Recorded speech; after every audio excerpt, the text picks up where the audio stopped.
قل إن كنتم تحبون الله فاتبعوني يحببكم الله. بسم الله الرحمن الرحيم. Assalamualaikum warahmatullahi wabarakatuh. Alhamdulillahi rabbil alamin, wassalatu wassalamu ala asyrafil anbiya'i wal mursalin wa ala alihi wa ashabihi ajma'in.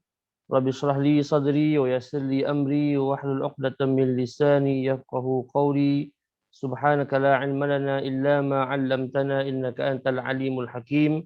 Wala haula wala quwwata illa billahil aliyyil azim. Amma ba'd.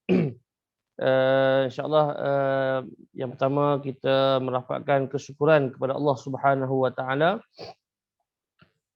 kerana mengizinkan kita pada pagi ini untuk bersama secara maya dalam wacana hadis akhir zaman.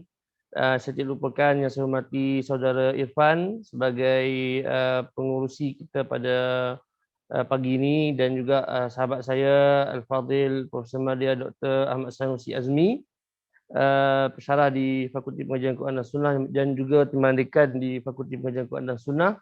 Seterusnya para peserta, tuan-tuan, perempuan yang dirahmati Allah Subhanahu Wa Taala sekalian. Pertamanya dan selama-lamanya kita merafakkan kesyukuran kepada Allah Subhanahu Wa Taala, dan juga tidak lupa saya mengucapkan tahniah kepada tuan-tuan, perempuan sekalian. Alhamdulillah dapat bersama-sama pada pagi ini untuk kita membicarakan dan mendiskusikan satu tajuk yang saya kira sangat penting juga bagi kita kerana berada di zaman tersebut, iaitu berkenaan dengan hadis akhir zaman. Dan kita semua sedia maklum bahawa tajuk ini dan perbahasan ini sememangnya menjadi sesuatu yang hangat dibahaskan di media sosial, di meja-meja ceramah dan juga sebagainya, yang mana kita boleh perhatikan pelbagai pihak terlibat untuk membicarakan tentang perkara ini. Dan sudah pastilah kita inginkan suatu kefahaman yang tepat, mudah-mudahan kefahaman yang tepat dalam kita berurusan ataupun membaca hadis-hadis akhir zaman ini. Jadi itulah sasaran kita, insya-Allah. Saya tidaklah katakan bahawa apa yang saya bentangkan, apa yang di pihak kami buat kajian ini satu yang paling tepat dan yang lain salah, tidak. Tapi kita cuba untuk capai kepada satu kefahaman yang kita rasakan, insya-Allah tepat dan betul berkenaan dengan hadis-hadis akhir zaman yang kita bicarakan. Jadi saya ingat untuk sesi wacana kita pada hari ini, sebenarnya perjalanan kita sangat panjang ya. Dan mungkin ada tuan-tuan perempuan yang pernah hadir satu ceramah saya di Negeri Terengganu dahulu. Saya menggunakan slide yang sama, cuma pada hari ini ada tambahan-tambahan yang sedikit tambahan lah, isu-isu yang ditambah di sini. Kita punya perbahasan adalah agak panjang, jadi tuan-tuan ikut keselesaan masing-masing lah, nak sambil makan dan minum, sambil mendengar dan sebagainya. Dan saya cuba untuk kita diskusikan ataupun wacanakan tajuk ini pagi ini dengan cara yang santai lah. Sebab kalau stres, saya pun stres juga sebab kita ada dua slot, sejam yang pertama dan sejam yang kedua. Dan tajuk ini besar, tajuk ini sangat panjang. Tapi kita pilih untuk wacanakan dia supaya para peserta sekalian dapat selepas daripada wacana pada hari ini dapat satu gambaran yang umum, satu gambaran yang sempurna ataupun satu gambaran yang luas tentang perbahasan tajuk hadis akhir zaman ini. Yang ini yang tujuan. Manakala untuk kita pergi satu persatu secara detail, secara terperinci, yang ini saya kira mungkin tak dapat untuk kita laksanakan pada hari ini kerana setiap satu hadis tu kalau kita nak bahaskan, kita akan makan masa lebih daripada 1 hingga 2 jam.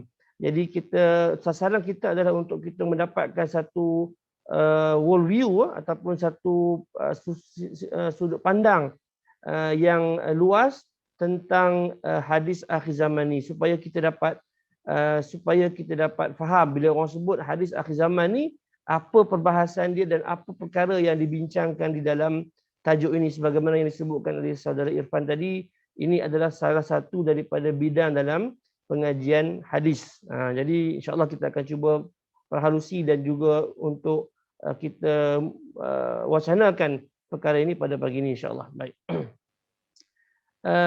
Allah Subhanahu wa taala berfirman, "A'udzubillahi minasyaitonir rajim.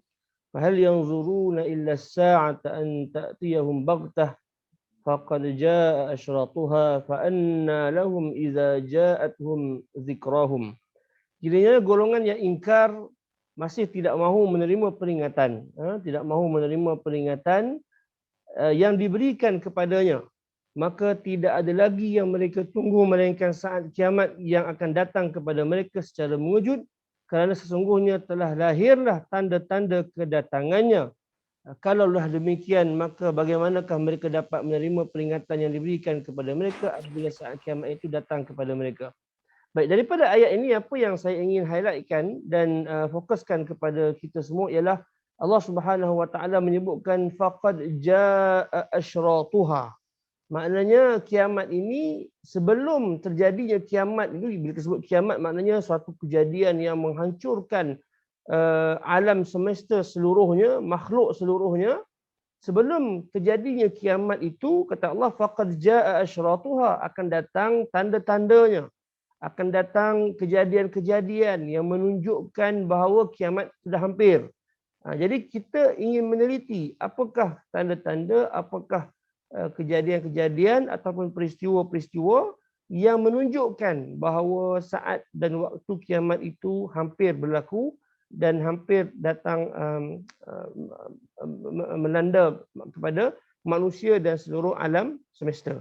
Jadi maknanya wujudnya tanda-tanda kiamat ataupun peristiwa-peristiwa yang menunjukkan hampirnya kiamat ini adalah sesuatu yang Allah Subhanahu Wa Taala telah sebutkan, isyaratkan di dalam Al-Quran Al-Karim. Sebuah hadis juga sebagai mukaddimah kita pada pagi ini, sebuah hadis yang menarik sebenarnya untuk kita renung-renungkan dalam perbahasan kita sebagai satu mukaddimah yang diriwayatkan oleh Al-Imam Al-Bukhari dan juga Al-Imam Muslim. Seorang lelaki daripada Badui, seorang Arab Badui min ahlil badiyah. Maknanya orang Arab Badui. Orang Arab Badui ni macam kita, kalau tempat kita ni orang asli lah, orang asal, orang yang tinggal di kawasan, kalau kita hutan lah, kalau di negara Arab tu yang tinggal di padang pasir.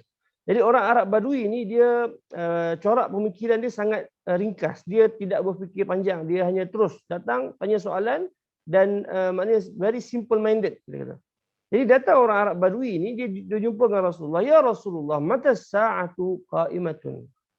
Dia terus tanya Nabi, ya Rasulullah, bila kiamat yang kamu sebutkan ini akan terjadi? Bila kiamat ni? Kamu sebut kiamat dalam hadis, kamu sebut kiamat, dalam Al-Quran disebutkan tentang kiamat. Jadi bila kiamat yang disebutkan ini akan terjadi? Maka Nabi SAW bersabda kepadanya, wailak wa ma a'datta laha. Awas, hati-hati apa yang kamu ucapkan itu. Kerana apa yang kamu dah buat? Apakah persediaan kamu untuk berhadapan atau untuk menghadapi hari kiamat itu? Jadi Nabi soal dia balik. Kamu asyik tanya tentang kiamat bila akan berlaku, tapi apakah persediaan yang kamu telah lakukan? Lalu jawab Arab Badui tadi, ma'adattu laha illa anni uhibbullaha wa rasulah. Aku tidaklah buat satu persiapan yang lengkap. Dalam riwayat yang lain, min kasirus salatin wa siyamin wa zakat. Aku tak adalah, kata Arab Badui tadi, aku tak adalah solat, tak adalah puasa, tak adalah zakat, tak adalah sedekah banyak-banyak. Tetapi walakinni uhibbullaha wa rasulah. Tapi aku cintakan Allah, cintakan Rasulnya. Maka kata Nabi, innaka ma'aman ahbabta. Sesungguhnya engkau di hari akhirat akan bersama dengan orang yang kamu cintai. Jadi para sahabat bila dengar jawapan Nabi kepada Arab Badui tadi, para sahabat pun nak juga. Faqulna wa nahnu kazalik. Sahabat kata, maka kami pun macam tu ke Rasulullah? Maka Nabi jawab, na'am, ya. Maka fafarihna yawma idzin farhan syadid. Maka sahabat seronok sangat pada hari itu kerana Nabi SAW memberikan janji kepada mereka bahawa mereka akan dibangkitkan hari kiamat bersama dengan Nabi SAW atas dasar cinta mereka kepada Nabi SAW. Jadi yang menarik di sini ialah perbahasan tentang bila nak kiamat ni, ada movie dan sebagainya, kiamat sudah hampir dah dan sebagainya. Orang barat pun duduk buat movie tentang kiamat dan sebagainya. Kita pun duk bahas bila nak kiamat, duduk saya gunakan istilah mencerap kejadian-kejadian ni, tengok bila nak kiamat dah dekat. Sampai kita lupa apakah persediaan yang wajib ataupun yang harus kita lakukan untuk berhadapan dengan hari kiamat itu. Jadi hadis ni moga-moga dia menjadi suatu panduan kepada kita dalam kita memperbahaskan kejadian-kejadian yang menunjukkan hari kiamat itu. Kita kena, mungkin akan timbul dalam diri kita suatu perasaan gentar, satu perasaan takut terhadap kejadian tersebut. Maka apa yang kita kena, bagaimana kita nak menyalurkan perasaan gentar dan takut itu, iaitu dengan kita kembali kepada Allah Subhanahu Wa Taala dengan mempersiapkan amal soleh untuk kita bawa bertemu dengan Allah Subhanahu Wa Taala kelak. Yang itu yang kita nak. Jangan tuan-tuan hari ini bila tengok banyak baca, kita bahaskan banyak kejadian dah berlaku, kiamat dah dekat, kita takut dan kita buat tindakan yang tidak sewajarnya. Sebaliknya, ketakutan, kegentaran kita terhadap hari kiamat itu kita salurkan kepada Allah, iaitu dengan kita memperbanyakkan amal soleh sebagai persiapan kita untuk berhadapan dengan hari kiamat, berhadapan dengan yaumul hisab, hari pembalasan di hadapan Allah Subhanahu Wa Taala kelak. Baik. Dan sebagaimana saya sebutkan tadi, memang kalau tengok kan ni dekat Facebook, ni saya bawa contoh sebahagiannya lah. Banyak laman web, laman Facebook yang khusus dicipta untuk berkongsi tentang maklumat-maklumat ilmu akhir zaman. Tengok sini tentang pemuda akhir zaman, Imam Mahdi, pasukan Imam Mahdi ni. Siapa nak masuk pasukan Imam Mahdi boleh masuk, baru ada 975 ahli. Okey. Bahkan ini saya cerita bukan dalam ini baru dalam bahasa Melayu, tuan-tuan. Kalau kita lihat dalam bahasa Arab pun ini ada ni, safhah khassah bi alamat zuhur al-Imam Mahdi ajjalallahu farjah, dia kata. Satu laman Facebook khusus untuk kemunculan Imam Mahdi. Ini orang Arab. Ini kalau tuan-tuan buka internet dan Facebook ataupun laman web, kalau jumpa satu laman web khusus tentang Imam Mahdi, hati-hati. Itu biasanya Syiah lah. Biasanya Syiah dia akan buat, dia akan sebar-sebarkan tentang Imam Mahdi, sebab kemunculan Imam Mahdi ni sangat penting bagi kumpulan Syiah, bagi mazhab Syiah. Jadi memang satu perkara yang menjadi perbahasan hangat hari ini. Ini baru sebahagian lah. Banyak lagi sebenarnya. Kalau kita cuba cari dalam Facebook, laman web yang menceritakan dan menyebarkan maklumat tentang hadis akhir zaman ini terlalu banyak dan tidak terbilang jumlahnya. Sebab itu saya rasa sangat penting untuk kita sekurang-kurangnya mengetahui tentang ilmu ini dan mendengar tentang ilmu ini daripada sumber Al-Quran dan juga hadis Nabi SAW. Ini satu lagi saya share tuan-tuan ni sebagai orang kata warming up. Ini lagi, ini bukan orang Malaysia tuan-tuan, ini orang Arab. Ini orang Arab Mesir. Orang Arab Mesir. Dalam satu video YouTube, dia kata sebenarnya Dajjal telah pun keluar. Pada tahun 1945. Maknanya Dajjal dah duduk dengan kita dah. Tahun 1945 lagi dah lahir dah Dajjal. Jadi maknanya kita sedang berada di alam Dajjal. Dan dia kata Dajjal ini ialah sebenarnya An-Nizam Al-Alami, iaitu international institution ataupun apa ni kita panggil undang-undang antarabangsa. Undang-undang antarabangsa tu sendiri adalah Dajjal. Jadi orang ni sebenarnya dia menafsirkan Dajjal bukan sebagai satu makhluk yang kita faham daripada hadis Nabi SAW. Dajjal itu makhluknya rambutnya kerinting, matanya satu buta dan sebagainya. Tapi dia tafsirkan Dajjal ini sebagai satu sistem antarabangsa yang telah pun ada sejak tahun 1945. Dan terlebih lagi kalau tengok sebelah ni, dia kata ni semua ni Dajjal ni. At-ta'irat wal matarat, kapal terbang, adanya airport, kemudian pelancongan antarabangsa, kemudian international business, internet, teknologi ni kita tengah guna alat Dajjal ni tuan-tuan. Sebab dia kata semua yang ada di atas muka bumi hari ini, di peringkat antarabangsa ni, semua yang adalah Dajjal yang telah muncul pada tahun 1945. Jadi guna internet, teknologi, bank, habis semua dengan akaun bank semua. sebutlah apa semua, UN, Majlis Al-Umam Al-Muttahidah, United Nation, UNESCO, habis ni semua adalah sebenarnya agenda Dajjal. Jadi kalau kita duk sibuk kata COVID-19 tu adalah agenda Dajjal, tak ada apa sangatlah bagi dia kan. Sebab bagi dia ni semua yang ada hari ni adalah hasil aturan daripada Dajjal. Dan katanya Dajjal telah pun keluar dalam bentuk yang disebutkan tadi. Jadi nampak, bukan ini bukan orang yang bercakap dalam bahasa Melayu saja. Ini orang Mesir. Orang Mesir, dan kalau tuan-tuan faham bahasa Arab dan dengar cara dia berceramah, tuan-tuan akan, oh Masya Allah, boleh percaya apa yang dia sebutkan. Sedangkan apa yang dia tafsirkan ini adalah amat jauh kebenarannya daripada hadis Nabi SAW. Saya boleh cakap terus terang, mendakwa Dajjal itu adalah satu institusi, mendakwa Dajjal itu bukanlah satu makhluk yang akan keluar sebagaimana yang disabdakan Nabi, adalah suatu penyelewengan dalam menafsirkan hadis Nabi. Ini jelas. Saya boleh cakap terus terang macam tu je. Sebab apa? Kalau nanti kita akan cuba bahaskan. Terus terang. Antaranya bila Nabi sebut Dajjal itu rambutnya kerinting. Mana kerintingnya rambut pada, macam mana kita nak faham sifat rambut kerinting pada undang-undang antarabangsa? Dajjal itu matanya sebelah buta, sebelah lagi tersembul macam kurma kering. Macam mana kita nak tafsirkan sifat ini? Dajjal itu gemuk, Dajjal itu tinggi dan sebagainya. Macam mana kita nak tafsirkan sifat-sifat yang Nabi sebut secara jelas dalam hadis? Macam mana kita nak faham? Kalau kita katakan Dajjal itu adalah undang-undang antarabangsa yang wujud pada hari ini, sistem antarabangsa yang wujud pada hari ini sebagai Dajjal. Jadi sebab tu saya kata, memahami Dajjal ini sebagai suatu maksud yang lain adalah sesuatu yang jauh menyimpang daripada hadis Nabi SAW. Dan hakikatnya sebenarnya kefahaman seperti ini bukanlah dia orang yang pertama. Kalau kita baca kitab-kitab, dah ramai dah orang-orang terdahulu yang cuba menafsirkan Dajjal dengan pelbagai maksud. Ada yang kata Amerika tu Dajjal, ada yang kata UK tu Dajjal. Macam-macam lah tuan-tuan disebut. Kita akan, ini masalahnya yang ada pada hari ini. Pelbagai penafsiran yang jauh daripada kefahaman terhadap hadis Nabi SAW. Baik. Jadi untuk pertamanya insya-Allah kita akan lihat, minta maaf kenapa dia ke belakang.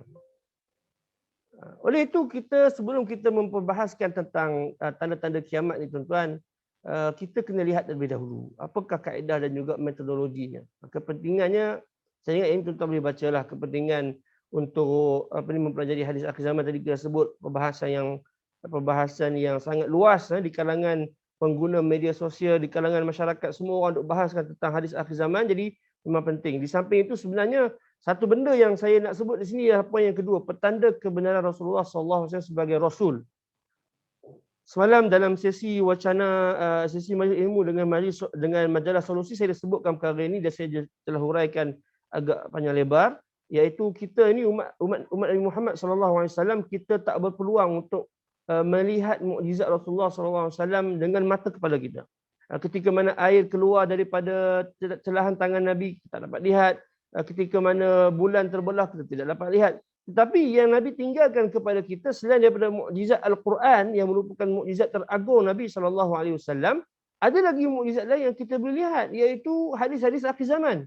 Bagaimana? Iaitu apabila Nabi SAW memberitakan sesuatu perkara yang tidak berlaku di zaman baginda, tetapi berlaku selepas daripada itu. Yang kita akan lihat contoh-contohnya selepas ini.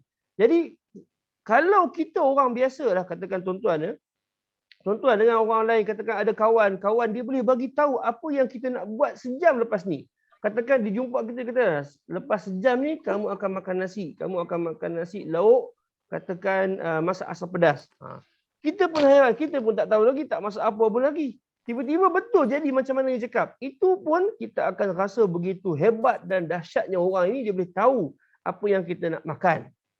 Ini pula Nabi yang diberikan wahyu. Nabi SAW beritakan kepada kita peristiwa yang berlaku jauh lebih daripada melangkaui zaman Nabi SAW. Bukan satu, bukan dua, bahkan banyak peristiwa lain yang disebutkan Nabi SAW berlaku di hadapan mata kepala kita. Maka ini satu petunjuk tentang kebenaran Nabi SAW sebagai Nabi yang diutuskan wahyu. Baik. Baik, itu antara saya rasakan perkara yang terpenting lah. Saya pegang mic sebab saya mungkin ada peserta yang tidak jelas suara saya. Baik, jadi itu adalah satu yang saya rasa saya nak highlightkan itu saja antara kepentingan mempelajari hadis akhir zaman ni. Rugilah sebenarnya bila kita ada satu yang kita boleh lihat dengan mata kepala kita, tapi kita abaikan. Jadi bila kita belajar hadis akhir zaman ni, harap-harapnya memperteguhkan iman kita, memperteguhkan keyakinan kita bahawa Rasulullah SAW itu adalah seorang yang diutuskan Allah Taala dengan wahyu yang diturunkan kepadanya, sebagaimana Allah Subhanahu Wa Taala berfirman, "Wa ma yantiqu 'anil hawa in huwa illa wahyun yuha." Dan baginda itu tidak bercakap daripada hawa nafsunya, tetapi apa yang dituturkan oleh baginda Nabi SAW adalah wahyu yang diwahyukan kepada baginda. Okey, yang lain itu saya ingat saya terpaksa percepatkan sebab kita panjang perbahasan kita pada hari ini, jadi saya akan percepatkan. Baik, kita akan masuk pada sesi yang pertama ini, iaitu berkenaan dengan manhaj. Manhaj ataupun kaedah ataupun metodologi. Sebenarnya perbahasan ini agak teknikal. Kalau tuan-tuan yang dah biasa belajar ulum hadis, yang ini mudah sajalah, tidak ada perkara yang sangat sukar. Tapi kalau tuan-tuan dan puan yang tidak biasa belajar mustalah hadis, jadi ini mungkin nampak satu benda yang barulah. Tapi walau bagaimanapun tak mengapa, kita cuba jelaskan dahulu secara sepintas lalu. Dan insya-Allah walaupun mungkin tak berapa faham, insya-Allah nanti akan hadir lagi majlis-majlis ilmu yang lain dan akan lebih faham lagi tentang perkara-perkara ini. Bila kita bercakap tentang hadis Nabi SAW, ada dua aspek penting dalam kita berinteraksi dengan hadis Nabi SAW. Ada dua aspek penting. Sebab hadis ni dia ada dua kita panggil unsur yang sangat penting. Iaitu yang pertama kita ada sanad dan yang kedua kita ada matan. Kalau tuan-tuan baca hadis, akan jumpa dengan sanad, akan jumpa dengan matan. Sanad ni yang ada nama-nama perawi lah. Hadatsana fulan an fulan daripada si fulan, daripada orang ni sampailah kepada Nabi SAW. Iaitu kita panggil sebagai sanad. Kemudian selepas itu yang disabdakan Nabi, qala Rasulullah SAW. Jadi sabdaan Nabi itu kita panggil sebagai matan. Jadi maknanya dalam kita berinteraksi, membaca, meneliti hadis Nabi SAW, ada dua perkara ini penting untuk kita raikan. Jadi yang berkaitan dengan sanad ialah kesahihan hadis. Kesahihan hadis. Sanad ni fungsi utama dia adalah untuk menentukan kesahihan sesebuah hadis. Itu fungsi utama dia. Jadi yang ni kalau saya nak cerita pula macam manalah sanad itu boleh difaham, macam mana kita nak tahu sanad itu boleh menunjukkan sahih ke, dhaif ke, maudhu' ke, yang ini tuan-tuan memang tak sempat masa lah. Ini kalau di universiti pun kita mengajar satu semester, itu pun tak cukup.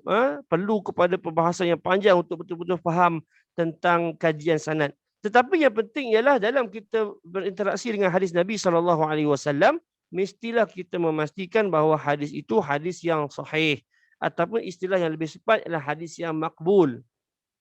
Makbul ni tuan-tuan jangan ingat makbul grade stam. Grade stam ada jaid, jiddan, mumtaz, jiddan, jaid, makbul. Makbul ni maknanya macam grade yang last yang diterima tak? Makbul dalam arti kata diterima.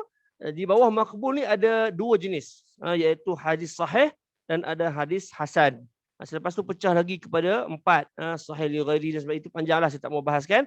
Tetapi bila kita nak berinteraksi dengan hadis, bila kita membaca sebuah hadis, pastikan dulu kesahihan hadis tersebut. Itu yang pertama. Dan yang kedua, barulah kita pergi kepada bahagian matan, iaitu kefahaman. Jadi sebagaimana pentingnya hadis yang sahih, kefahaman terhadap hadis juga mesti sahih. Kadang-kadang orang faham hadis, tapi orang ambil hadis sahih tapi faham salah, macam yang Dr. Sanusi sebutkan tadi. Hadis sahih tapi faham cara lain, ataupun hadis dah tak sahih, hadis palsu tapi boleh faham pula cara yang palsu. Tambah dua, double masalah. Jadi maknanya selain daripada kesahihan hadis, kefahaman hadis juga perlulah sahih. Yang ni yang banyak masalah. Orang kadang-kadang dia ambil hadis sahih tapi cara faham salah pun tidak boleh juga, tidak membantu untuk kita berinteraksi dengan cara yang benar dengan hadis Nabi SAW. Baik, bahagian pertama tentang kesahihan hadis yang khusus berkaitan dengan hadis akhir zaman ini. Okey, saya cuba gunakan apa ni. Okey, saya buka sekejap ya. Baik, bahagian yang saya sebutkan isu-isu khusus tentang kedudukan hadis dalam bab hadis akhir zaman. Yang pertama misalnya hadis sahih ataupun hadis hasan. Kalau tuan-tuan yang tak pernah dengar hadis hasan ni, biasanya kita jarang gunalah dalam istilah harian, dalam istilah amalan hadis kita jarang guna hadis ni hadis hasan. Biasanya dalam perbahasan ilmu hadis barulah digunakan. Tapi dalam biasa orang guna sahih, dhaif ataupun maudhu'. Tapi ada istilah hasan dalam kategori makbul. Kemudian yang kedua hadis marfu'. Ini pun panjang tuan-tuan kalau saya nak bahaskan apa itu hadis marfu'. Kemudian ada adik-beradik dia marfu', qudsi, marfu', maqtu' dengan mauqufnya, ada 4 adik-beradik dia. Yang ni saya terpaksa skip dululah sebab kita nak pergi kepada perkara yang lebih yang utama. Kemudian hadis menyalahi pandangan tidak semestinya palsu. Ini penting. Kadang-kadang setengah orang, sebahagian dakwaan hari ini, dia baca hadis. Dia baca hadis dan hadis itu hadis yang sahih pada penilaian ulama hadis. Dan maksud hadis itu bercanggah, tak masuk akal. Bagi dia hadis itu tak masuk akal. Tak boleh difikirkan, maksudnya tak masuk akal hadis ni. Tak boleh faham. Istilah mudah kita, hadis ni tak masuk akal. Bila hadis ni tak masuk akal, dia kata hadis ni palsu. Ini banyak yang buat penilaian pantas menggunakan akal dia semata-mata sebab dia terlalu bijak. Ini masalah. Jadi kita kena hati-hati. Hadis tak masuk akal, terus kita kata palsu. Tak, itu bukan kaedahnya. Ulama tak ada pun letak kaedah sebenarnya rupa. Hadis tu tak masuk akal kita. Tapi mungkin masuk akal orang lain. Kita yang tak faham, orang lain faham. Kenapa kita mesti hukum hadis tu sebagai palsu? Jadi kita kena hati-hati. Tak masuk akal bukan hujah untuk kita menolak sesebuah hadis. Kerana itu adalah pada pandangan kita, pada pemahaman kita, pada akal kita. Tapi pada pemahaman orang yang lebih dalam pemahaman dia faham dan dia tahu maksud hadis tersebut. Baik. Jadi ini penting sebab hadis akhir zaman banyak hadis akhir zaman yang sahih yang kadang-kadang tak masuk akal. Contoh saya akan sebutkan antaranya ialah Nabi sebut tidak akan terjadinya kiamat sehingga hatta yukallimun nas as-siba'. Tidak akan berlakunya kiamat sehingga binatang buas berbicara dengan manusia. Hadis sahih. Macam mana pula lah nanti kita pergi ke zoo, jumpa dengan harimau bagi salam, Assalamualaikum. Kita pun jawab Waalaikumsalam. Kita tak masuk akal harimau, binatang buas, singa dan sebagainya berbicara dengan manusia. Kita tak masuk akal. Tak masuk akal kita. Jadi kita pun kata hadis ni palsu. Jadi tak boleh kita nak menghukum sedemikian rupa, kita kena berhati-hati. Contoh. Kemudian perbezaan perincian hadis tidak menafikan kisah asal. Ini dalam bab Dajjal lah terutama sekali. Sebab ada yang mendakwa kisah hadis-hadis berkenaan dengan Dajjal ni semuanya palsu. Kerana apa? Kerana details yang disebutkan, perincian yang disebutkan dalam hadis tu bercanggah berbeza-beza antara satu sama lain. Tapi itu tidaklah satu kaedah untuk menuduh ataupun menghukum hadis sebagai palsu. Nanti saya kata ini panjang untuk kita bahaskan, tapi itu kita boleh ambil sebagai, kita boleh faham itu dulu sebagai kaedah. Kemudian yang terakhir berkenaan dengan kesahihan hadis, penentuan sesuatu tarikh secara tepat tanda kepalsuan hadis. Ini banyak. Hari ini kalau tuan-tuan tengok contohnya macam ada soalan yang telah pun ditanyakan 15 Ramadan pada tahun sekian-sekian akan berlaku suatu suara gegak gempita dia yang menghancur, yang menggoncangkan. Hadis akhir zaman yang menunjukkan, yang menyebut tarikh tertentu adalah petanda hadis itu palsu. Kecuali ada satu saja hadis yang boleh diterima, riwayat Abu Hurairah tentang wilayatul as-sabi, wilayatul sabyan, iaitu kanak-kanak menjadi pemerintah pada tahun 60 ataupun 70 Hijrah. Yang ini telah pun berlaku dan hadis ni hadis mauquf, tetapi sanadnya boleh diterima oleh sebahagian ulama hadis. Manakala hadis yang lain kalau sebut tarikh tertentu, sebut waktu tertentu, ini adalah tanda-tanda kepalsuan hadis tersebut. Senang, tak payah kita nak pening-peningkan kepala. Baik. Bahagian yang kedua berkenaan dengan kaedah interaksi hadis akhir zaman ini ialah berkenaan dengan teks, berkenaan dengan kefahaman terhadap hadis. Okey. Kefahaman ni, ini pun sebenarnya teknikal juga. Satu perkara yang sebenarnya sangat perlu untuk kita fahami secara teliti. Mungkin dalam sesi yang ringkas seperti ini, tuan-tuan mungkin saya akan sebut setepat, sepantas, tapi insya-Allah kalau ada ruang kita akan diskusikan perkara ini dengan lebih mendalam selepas ini insya-Allah. Okey, pertama hadis difahami secara zahir kecuali terdapat qarinah. Okey. Dalam memahami teks hadis, ni satu kaedah penting. Satu kaedah penting dalam memahami teks hadis, iaitu lafaz dan maksud daripada teks hadis itu mestilah difahami secara zahir, secara tekstual. Sebelum kita faham secara kontekstual, sebelum kita takwil ataupun tafsirkan ke maksud yang lain. Hadis, saya ulang sekali, sesebuah hadis apabila kita membaca hadis tersebut, mestilah kita pegang dengan maksud yang zahir, maksud yang jelas. Contohnya macam hadis Dajjal. Bila Nabi sebut Dajjal, Dajjal ini sifatnya begitu dan begini. Jadi maksud yang sebagaimana Nabi sebut itulah yang kita kena pegang dahulu. Kecuali jika ada sesuatu petunjuk, ada sesuatu dalil yang lain yang kita boleh guna untuk menafsirkan daripada maksud zahir kepada maksud kita panggil sebagai majaz. Majaz ni maksudnya kiasan. Maknanya bukan maksud yang sebenar. Dia adalah maksud kiasan. Nak menukar maksud yang zahir itu kepada maksud kiasan, ini perlukan kepada qarinah, perlukan kepada dalil, perlukan kepada hujah, alasan. Tak boleh sewenang-wenang kita baca-baca, oh bukan, ni maksud dia bukannya zahir, maksud dia maksud yang lain yang Nabi nak. Sebelum kita nak tukar maksud kepada maksud selain maksud yang zahir itu, kita kena ada bukti. Tak boleh sewenang-wenang kita dengan akal fikiran kita kata, oh maksud dia bukan maksud yang hakiki. Jadi saya ulang sekali, kaedah paling asas dalam memahami teks hadis ialah kita mesti pegang dulu dengan maksud yang zahir.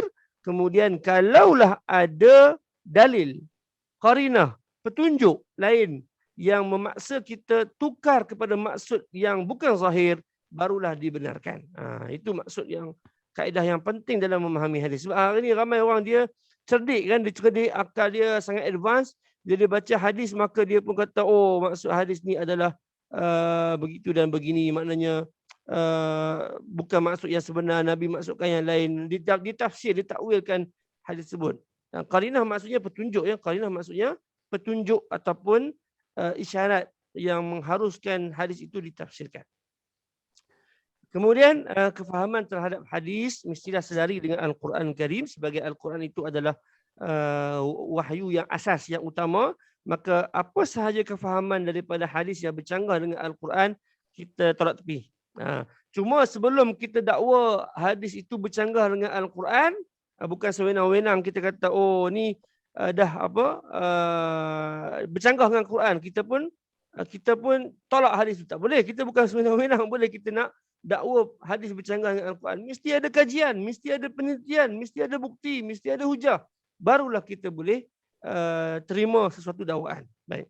Kemudian seterusnya dalam memahami hadis akhir zaman ni, kita mestilah memahami situasi yang berlaku. Kejadian tu mesti kita faham dahulu. Sebelum kita kaitkan kejadian itu dengan hadis, kita mesti faham dulu kejadian itu dengan baik. Tak boleh kita pun tak faham. Sudah situasi berlaku di luar negara. Berlaku di Arab Saudi, berlaku di Syria, berlaku di India, jauh dari tempat kita.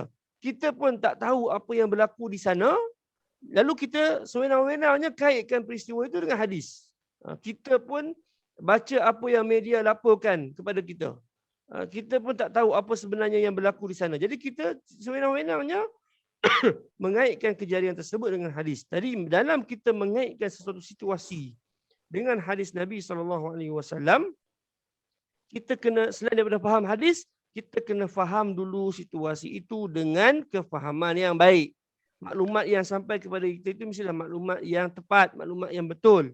Bukannya maklumat yang salah. Kita salah faham terhadap situasi, kita kait dengan hadis. Lepas tu orang kata hadis itu salah. Nampak? Implikasinya sangat tinggi, sangat besar. Kalau kita kaitkan satu peristiwa itu secara salah, kita faham peristiwa itu secara salah, kita kaitkan dengan hadis, tiba-tiba kita salah pada orang begini dan begitu, kemudian tiba-tiba peristiwa itu tidak seperti yang kita faham. Orang akan menyalahkan hadis. Orang kata, tengoklah hadis pun cakap tak betul. Ini yang bahaya yang kita tak nak terjadi kepada sumber hadis, kepada hadis Nabi SAW. Disebabkan kita, salah kita, bukan salah hadis. Menyebabkan orang mentohmah dan mencaci hadis Nabi SAW. Kemudian yang ketiga, tidak mengaitkan hadis secara pasti. Yang keempat, ini pun satu prinsip yang kita kena pegang. Kita cuba untuk mengaitkan peristiwa dengan hadis, tetapi jangan kita kata inilah maksud dia, inilah dia yang dimaksudkan Nabi. Jangan. Kita kata kemungkinan inilah yang dimaksudkan. Mungkin tak berlaku peristiwa lain, mungkin. Sebab kita pun tak pasti, kita pun tak ada keyakinan yang penuh. Kita kata kemungkinan. Malah kita tidaklah sampai tahap kata inilah maksud dia. Jadi kita pun tolak semua kemungkinan-kemungkinan yang lain, maka kita mungkin melakukan kesilapan. Jadi kita tidak boleh. Sebab tu saya kalau tuan-tuan mungkin yang biasa dengar kuliah saya berkenaan dengan hadis akhir zaman ni, kalau orang tanya apa maksud peristiwa ni ada kaitan dengan hadis, saya kata mungkin ada kaitan. Jadi kalau kita ambil step, kalau saya buat orang kata apa pendirian macam tu, kata tak kemaslah ustaz macam tak tahu je kan. Ustaz kata mungkin ataupun mungkin tak mungkin. Ada ustaz lain kata inilah dia yang Nabi maksudkan. Inilah baru kemas. Sedangkan kita tahu kaedah, kita tak boleh nak menyatakan dengan pasti kejadian ini yang dimaksudkan oleh Nabi SAW sebagai adab kita terhadap hadis Nabi SAW. Itu metod kita. Kalau nak dakwa, boleh dakwa. Tapi kita tidak beradab dalam memahami hadis Nabi SAW. Dan yang terakhir, ini cukup penting. Kaedah dalam kefahaman hadis akhir zaman ni, iaitu membezakan antara nas teks hadis dengan tafsiran terhadap hadis. Yang ini cukup penting. Tuan-tuan, kalau tuan-tuan habis wacana hari ini, tuan-tuan mempuas sekian, kalau habis wacana hari ini dan dapat ambil stand yang dapat praktiskan kaedah yang kelima ni, saya rasa cukup besar. Iaitu kita membezakan antara mana yang Nabi sebut dan mana yang kefahaman ataupun tafsiran terhadap hadis. Masalah hari ini ialah orang bila seorang ustaz, ini masalah ni, bila ustaz bercakap, ustaz tu kaitkan peristiwa dengan hadis Nabi, jadi tafsiran penceramah itu, tafsiran ustaz tu kita dah anggap status dia macam status hadis. Mana mesti terima, tak boleh ragu-ragu ni ustaz cakap ni takkan, jangan. Saya cakap terus terang, walaupun saya ustaz juga, tapi saya cakap terus terang. Kita kena bijak dalam membezakan antara hadis dengan tafsiran terhadap hadis.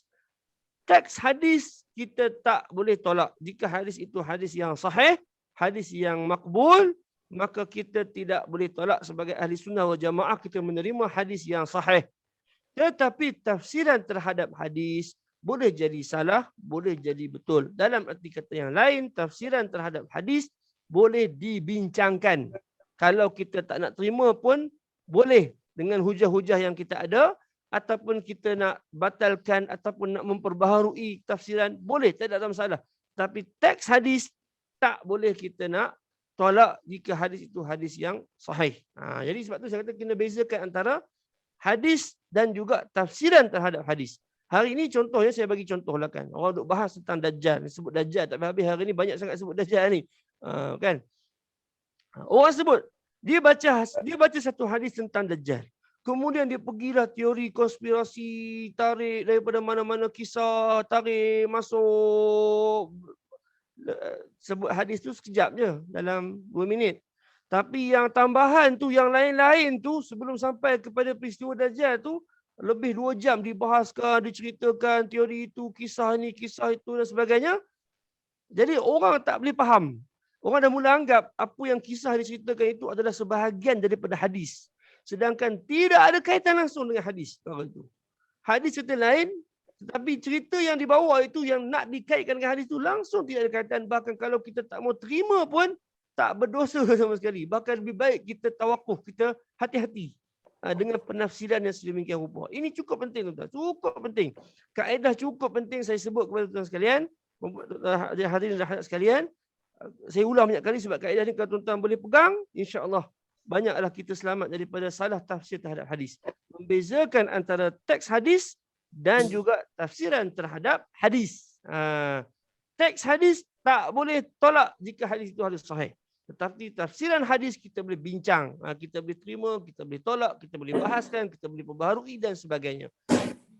ini kaedah yang kelima yang penting yang untuk saya huraikan. Saya harap kalau dapat yang ni pun tuan-tuan hari ni lepas wacana ni boleh faham yang ini, alhamdulillah. Yang ni dah cukup besar manfaat yang tuan-tuan boleh dapat. Jadi insya-Allah baik. Minta maaf ya. Baik, sekarang ni habis tentang masya-Allah sekejap je dalam masa lebih kurang 40 minit dia habis kaedah berinteraksi. Kalau ikutkan saya huraikan kaedah interaksi ni, kalau kuliah maghrib mesti paling kurang 3 kali baru habis. Dan tuan-tuan setengah jam pun habis. Semua benda hari ni kita hidup di zaman semua perkara nak laju kan, kita laju. Tapi hati-hatilah tuan-tuan bila kita laju ni, harap-harapnya kita berhati-hati insya-Allah dalam apa